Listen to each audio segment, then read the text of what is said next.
What's going on, Blue Crew? It's your boy Big Blue here again with another Borderlands 3 video. Today I bring you my Iron Giant build version 2.0. After the update, with all the action skill and the Iron Bear scaling, Iron Bear just wrecks. The first time I made this build, it was a fun build, but now it's actually a legitimately viable build in the end game. And yes, you did see the thumbnail correctly. 2 mil for my Iron Bear armor. I'll tell you about how I got it in the video. There's one thing I really want you guys to help me with though.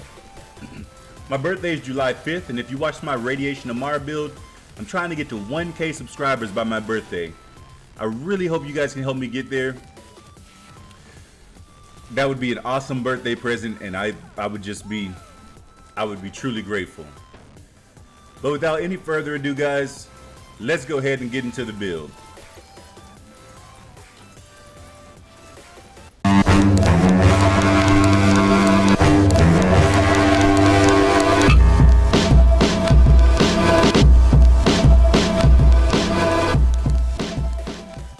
Okay guys, so the first thing I do want to show you is how I get that 2 mil armor.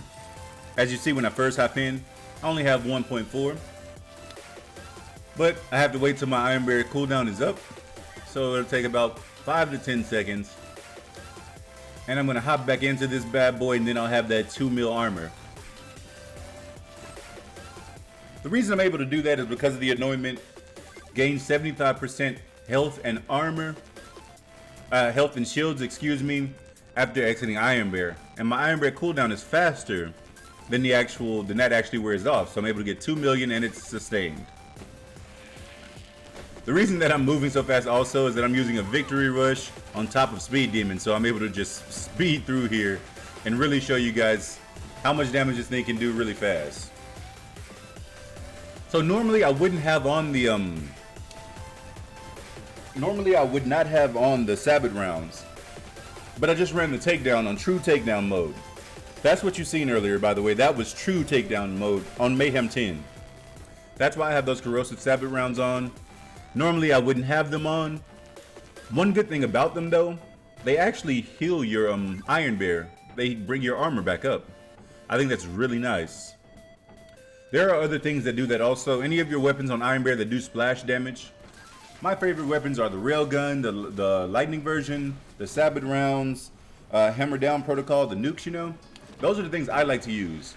The good thing about this build, you can use any weapon that you want on Iron Bear and it'll just wreck everything. I have so much Iron Bear damage and I have so much armor on Iron Bear, he almost never goes down. I think I ran that true takedown with Iron Bear. I literally cast it 3 times and I was done with the whole thing. It's just awesome. It performs so much better than I thought it would. I knew with the new action skill, damage scaling, and the Iron Bear scaling and melee and everything that the game was going to change, but man, it really changed. I also have on my artifact 40% area of effect damage. And my main weapon for when I am out of Iron Bear is going to be that unkept hero with that splash damage.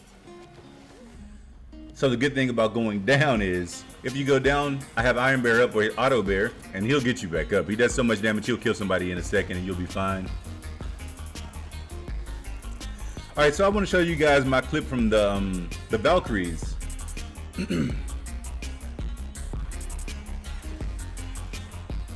This again is true takedown mode. This thing just does so much damage, it seems like it's not. I was surprised myself to honestly see how much damage this build does. So this is the reason that I had those Sabbath rounds on, because they just chew through these guys.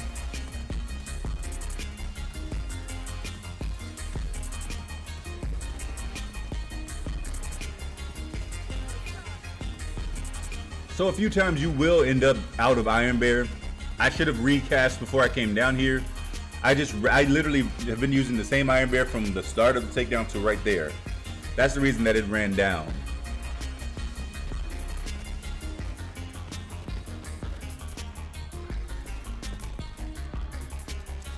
But as you can see, as long as I'm throwing grenades to get that Vampire, and I'm using Russian offense, so if I'm moving, I'm getting that extra damage too, I'll stay alive.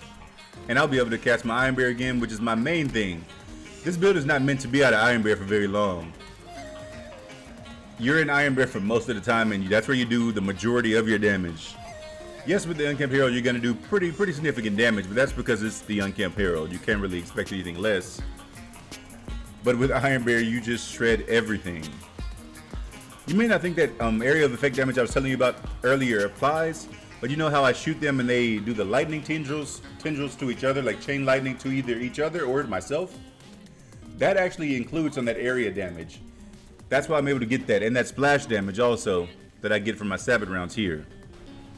The nukes do crazy damage. I didn't get a clip for you guys, but if you want to try it out, go ahead and get that save file that'll be in my Discord, and trust me, you won't be disappointed.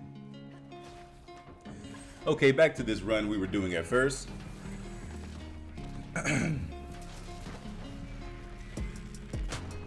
As you see, the Sabbath rounds, they still hit like a truck, even though it's corrosive against nothing corrosive here on Athena's.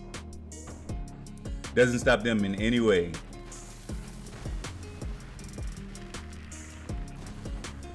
I really think this may be one of my more favorite Mo's builds. I did do another build with that same Unkempt Herald that I'm using in this one. I did the Blastmaster Mo's I think a couple days ago. If you are liking this video, please hit that subscribe button. Like I said earlier, I'm trying to get to 1K subscribers by the 5th of July, which is my birthday. It would mean so much to me if you guys would really help me get there.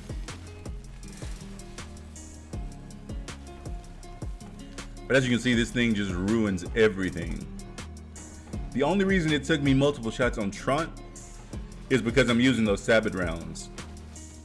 In the beginning of the video, I showed you how it is when I use 2 of the actual railguns, the kind of damage that it does. But I just wanted to show you it doesn't really matter the guns you have. Iron Bear can do the damage. And he's dead just like that. Okay guys, let's get straight into the build. So the most important thing, well not the most important thing, but the thing you're going to be using when you're out of Iron Bear is going to be this Herald.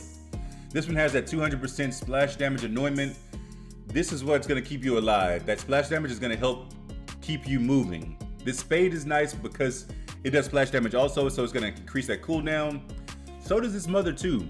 So once you reload, it throws a homing orb out that does that splash damage. The Flipper is a splash damage gun. All the guns are splash damage just so you can increase your overall splash damage. Here is the most important thing to get that most Iron Bear out of it. This Mendel's multivitamin, the one with the action skill with the anointment I was telling you about. This thing is what makes me have all of that armor and what makes me so tanky in my Iron Bear. It took me a little bit to get this. I had to do the quest again a couple times, but I was happy I finally got it. I'm using a cloning maddening tracker. Of course, the best grenade to use with Mo's. Using this Raging Bear with that splash damage just to increase that splash damage when I'm in Iron Bear, because splash damage does apply. So the main thing on this Cryo Stone Victory Rush is that it's a Victory Rush to give me that extra speed in Iron Bear, and that area of effect damage, which is splash damage and splash radius, which is really nice to the build. In the Shield of Retribution tree, guys, I have 1 point in Security Barrier just so I can have that shield. I have Armored Infantry just for that gun damage and that damage reduction for Mo's when I'm out of Iron Bear. Flat Up Ingenuity for that shield recharge rate and that max shields, which is really nice. So you wouldn't think that this applies to Iron Bear, but Drowning in Brass actually applies to Iron Bear, and if you watch the video, go back, you'll see that I get that extra damage and I get those stacks of Drowning in Brass, which is really nice. Honestly, you don't need the extra damage, but the extra damage is nice if you're constantly killing things. And with that Victory Rush, you'll be moving around faster doing that. Full Cannon Whoop Ass just for that shield recharge rate, and I'm using Experimental Munitions just for that bonus incendiary damage. Alright, in the Bottomless Mags tree, first thing, Cloud of Lead. More incendiary damage, the better. You always want more incendiary damage with Mo's, or at least that's what I think. Stoke the Embers, again, incendiary damage. You can't go wrong with it. I'm using Redistribution just for that ammo regen. Health regen is nice also, but I'm not hitting that many crits like that. Scrappy for a little extra damage if I'm moving, and with the Victory Rush I will be moving constantly. I'm not sure if it applies to Iron Bear though. Scorching RPMs just for that critical damage. Can't go wrong with critical damage and fire rate. Rushing offense, like I said earlier, for some more life steal. It really helps with keeping you alive while you're out of Iron Bear. And of course, I'm using Specialist Bear, which is going to give me that extra 60% damage. And in the Demolition Woman tree, guys, Fire in the Skag Den, this was updated with the new action skill damage, so it does way more damage. 3 points in the deadlines, 3 points in the deadlines with 2 extra points just so I could get as much fuel efficiency as possible with this build, excuse me. Grizzle just for that cooldown. Stainless Steel Bear for that extra bear damage in Iron Bear and outside of Iron Bear. Torque Cross Promotion just for that splash damage, which does apply. I'm using Auto Bear for when I do get out, I have it to help me. I'm using Vampire so I can get that life steal while I am outside of Iron Bear. And Explosive Punctuation, again, I like to use this in conjunction with Grizzle to get as much cooldown as possible, guys. That is the build. I hope you guys did like it. If you did, please, please, please hit that sub button. Like always, Blue Crew, stay medicated, stay elevated. Peace.